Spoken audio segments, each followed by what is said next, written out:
Welcome, beautiful people. Welcome to yet another video. I hope you guys have been good. I mean, it has been a minute since I have been on here, but I am back. This time I want to wish you happy holidays. I am back this time around with some Chelsea transfer news, some Chelsea news. Now we have loads and loads of players who are injured. Who are they? Now we are back with the Premier League. I was out throughout the whole of the FIFA World Cup and it was just all loads of fun. Unfortunately, due to unavoidable circumstances, I was not able to come on here, but here we are. I'm back like I never left without wasting any more time. If you're new to the channel, please make sure you like the video, share it with your family and friends, like it really helps me a lot. Don't forget to subscribe, turn on the post notification bell, you'll be notified every time I upload a video. So many things have been happening. I mean, we have director in Chelsea, but in terms of the Premier League, yo guys, this is really bad. This is really bad as Chelsea. We are currently 8th. I mean, I don't even know how to feel about this. This is honestly very bad and we just need to do our best. We need to have steady wins for the rest of the season. Although impossible, never say never, although it may be impossible. We might be picking up a few draws and losses here and there. This for us as the game should be tomorrow. We should expect a fair game. Of course, counting the players that are out. So many other teams have players who are out. So this shouldn't be an excuse. Although so many things have been going on in Chelsea. In terms of the whole management, the whole aim of Chelsea as it stands right now is to make sure that we have a team of young players, young and hungry players, probably and preferably under the age of 25. So this is going to be interesting to see how this pans out, how this works out. I mean, we also need experienced players. The likes of Thiago Silva, the likes of Aspilicueta, you cannot beat experience over anything. So this is a very big statement, but I'm ready to see how this goes. It's gonna be a roller coaster for the next few weeks. Hopefully, as the Premier League comes back, we are able to make a comeback and we are able to actually stand tall. Thomas Tuchel has been sighted somewhere in South Africa. I mean, he's living his best life from India to South Africa. He is just doing the absolute most and perhaps it's for the best. Unfortunately for us as Chelsea, we are struggling and we definitely need to do something. Now, in terms of the game tomorrow, we'll be facing Bournemouth. Now, it's good to have the Premier League back. I'm really excited to see where this season leads. I mean, the transfer window in January is coming, so it will be interesting to see which players we make signings of. Now, in terms of the transfer news, in terms of N'Golo Kante, Al Nassr is interested in the French midfielder for a free arrival next season. He is not close to the idea of joining the club, but the player's priority is to stay in a club within London. Now, in terms of N'Golo Kante has been out for a while. With his injury, he has been out for months and he's not expected to be making a comeback anytime soon. As according to Graham Potter, he should be expected to make a comeback latest end of February, beginning of March. Now, it's safe to say N'Golo Kante's time in Chelsea is almost running out and the player will possibly be leaving. This might be his last season and hopefully the negotiations have not been completely turned off. Hopefully he's able to make the right deal with the right club and I hope he does not settle for anything less. So in terms of the next player, in terms of the other player, Chelsea have been eyeing the player Benoit Badiashile from AS Monaco. Now, as things stand, he is the leading candidate as the left-sided centre-back with Josko Gvardiol's rising value. Chelsea are considering alternative options for January or next summer, including Evan Dika and Piero Hincapié. Now, in terms of Josko Gvardiol, the player from RB Leipzig, of course, he's from Croatia, and Croatia picking the 3rd position in the World Cup will have the players rise in value. This is known for a fact. Now, in terms of Josko, if Chelsea are to sign the Croatian player, we will make it the most expensive signing for a defender in history, as Leipzig wants more than 90 million euros. Leipzig hope to sell the player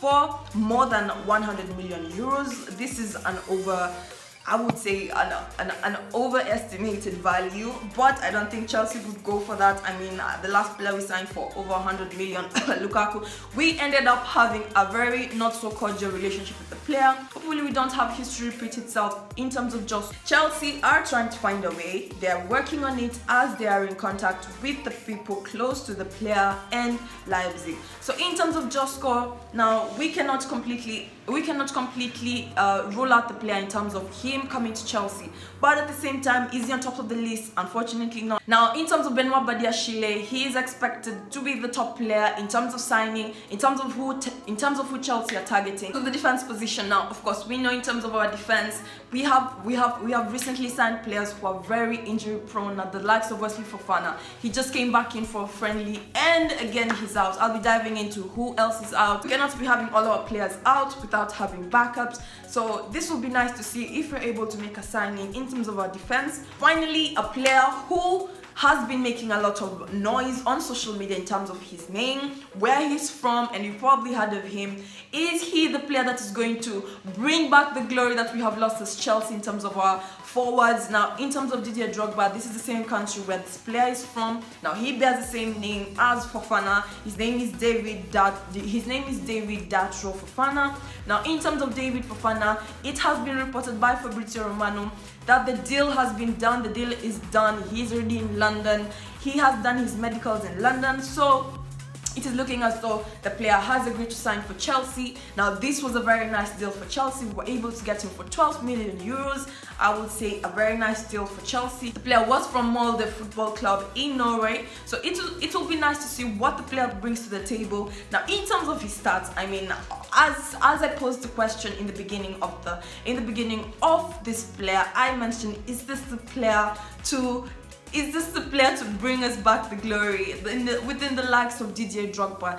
I mean, in terms of his stats, in terms of his appearances, he has made 24 appearances with 15 goals and 5 assists. Now, if we're having 24 games with 15 goals and 5 assists with David on the field, with David Fofana on the field, I mean, I wouldn't mind. I mean, as Chelsea, we are struggling, and struggling is another statement. We are struggling, and we need to come back. We need to get back to our glory days. Maybe Tuchel left with it, but we need to find a way. And at this point, we just need to work with what we have. In terms of players who are out now, we have a long list. As I mentioned, Wesley Fofana is among the players who are out. He was in his last week of rehabs. Well, he came back for the friendly against Aston Villa, and unfortunately he succumbed to an injury. Now he's also out. So in terms of our defense, again, we have Fofana missing. Now, added to the list of players who are missing, including N'Golo Kante, we have Ruben Loftus-Cheek, we have Hakim Ziyech, we have Mateo Kovacic, we have Ben Chilwell, we have Ruben Loftus-Cheek, we have Broja. I mean, the list is too long. It is too long, and at this point I think we'll have to get help from the under-21s. And I mean, in the friendly, that is what we had to do. We had the likes of Lewis Hall come. Lewis Hall is a very phenomenal player, but we cannot be experimenting in the Premier League games. I will keep saying this over and over. We cannot be experimenting. We keep going down the Premier League table. This is the worst we have been since I started filming whatsoever, and in our history. I mean, we have had some bad times, but I do not expect Chelsea to go anything below top four.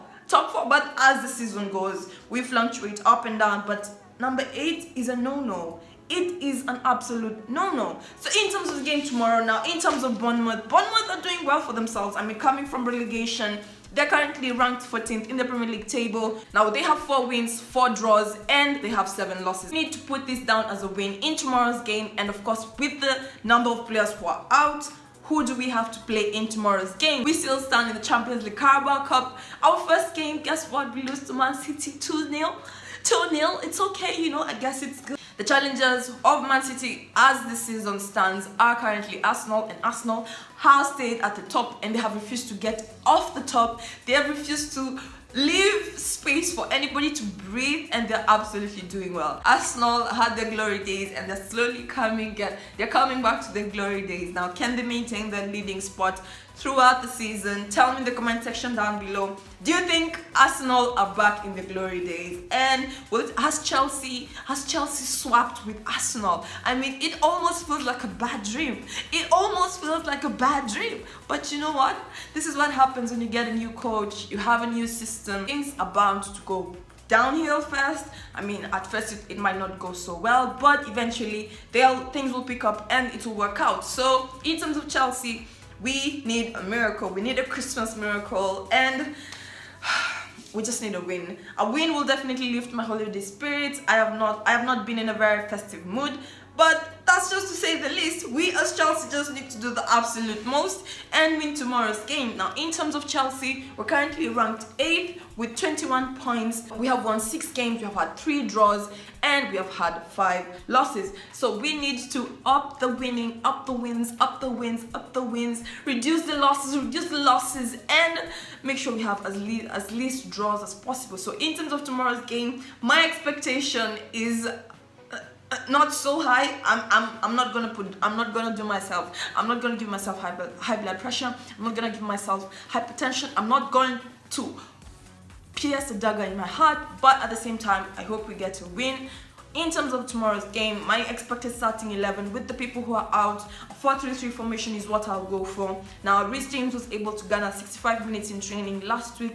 I don't think they'll be rushing him to start, but if he needs to get in some few minutes for him to be able to, give us a goal and then rest for a few minutes, Reece James, there's a whole lot of difference in the game when we play with Reece James versus when we don't have Reece James. Now, in terms of the game tomorrow, my expected starting 11 will be as follows. I'll be having Kepa in goal. In terms of the defense, I'll be having Trevor Chalobah, I'll be having Thiago Silva, I'll be having Koulibaly, and I'll be having Cucurella on the other end in terms of the left side. Now, in terms of the midfield, I'll be having Mason Mount, Jorginho, and I'll be having Conor Gallagher. Then in terms of my front three, I will be having Raheem Sterling, Kai Havertz, and finally I'll be having Aubameyang. In terms of my expectations for the game tomorrow, as I said, I do not want to have my expectations shattered. So in terms of the game tomorrow, I'll be having the least expectations with hopes that we will win this game. Bournemouth are also a very fair team. As I said, coming out of the relegation, they're doing so well for themselves. So we'll expect a fight tomorrow. We cannot underestimate them. We cannot underestimate them. So with the people who are out, with the squad that's in, hopefully we're able to work with what we have and get a win. Now, as I said, the expectation is not as high, so a win for me, a 1-0 win will suffice, and it will have to do for the day. I will take it as my Boxing Day, as my post-Boxing Day gift, and I will take it. So that was in terms of Chelsea. Now, in terms of some news, I thought I'd end it on a high note. Now, in terms of Graham Potter, he's very happy to have the support of the owners with him. I mean, in comparison to 3 months ago, and now, as he would put it, the support has been immense. There is a lot of pressure and demands that comes with being in Chelsea, but there is an enough number of people who support him, and that is enough for him.